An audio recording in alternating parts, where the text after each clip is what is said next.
Hello साथीहरु, सन्चै हुनुहुन्छ? अस्ति 2-3 दिन अगाडि चाहिँ मेरो साथीले बनाएको पाडाको मासुको अचार के गर्ने, आफू पाडाको मासु खादिन, कति लोभ लागेको थियो। त्यही भएर आज म चिकनको अचार बनाउन जाँदैछु। हेर्नु होला कस्तो हुन्छ है। मैले चाहिँ चिकनलाई सानो पिस काटेर नुन र बेसार मोलेर राखिसकेको छु। अब अगाडि के गर्छु हेर्दै जानु ल। म चाहिँ सबभन्दा पहिला मसला रेडी गर्न जाँदैछु। सबभन्दा सुरुमा सौंफ, मीठा सोप राखे, त्यसपछि धनिया,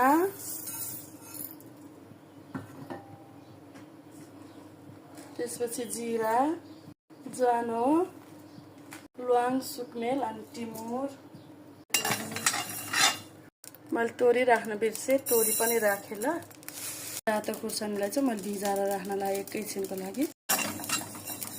मसला भुटिसक्यो, अब म निकाल्दैछु। कराई बसाल्यो, तातो भइसक्यो कराई, तेल हाल्दैछु। तेल चाहिँ तातिसक्यो, अब म मासु फ्राई गर्न जाँदैछु। एकछिन ठुलो ग्यासमा पकाउनु पर्छ। चाहिँ मैले पिसेर रेडी गरिसकेँ। अब चाहिँ म यो भिजाको खुर्सानी पिस्न जाँदैछु। खुर्सानीको साथसाथमा म चाहिँ लसुन अदुवा पनि यसैमा पिस्न जाँदैछु।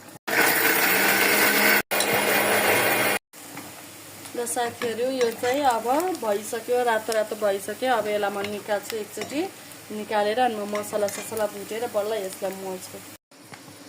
लसुन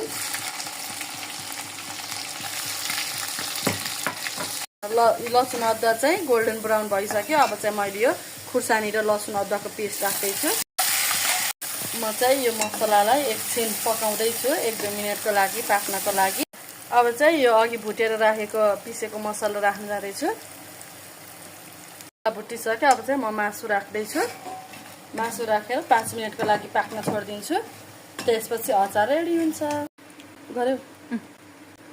लास्टमा चाहिँ म थोरै भेनिगर राख्दैछु। यो मासु छिटो नबिग्रियोस् भन्नाले अलि धेरै समयसम्म टिक्छ भेनिगर राख्नाले। त्यही भएर हाम्रो चाहिँ अचार रेडी भइसक्यो। अब चाहिँ म ग्यास बन्द गर्दैछु। म चाहिँ अचार रेडी भइसक्यो। अब म चाहिँ साथीलाई चख्न दिँदैछु। लौ चाख अब। मेरो लागि चाख्नलाई चाखेर यसको टेस्ट बताउँछु।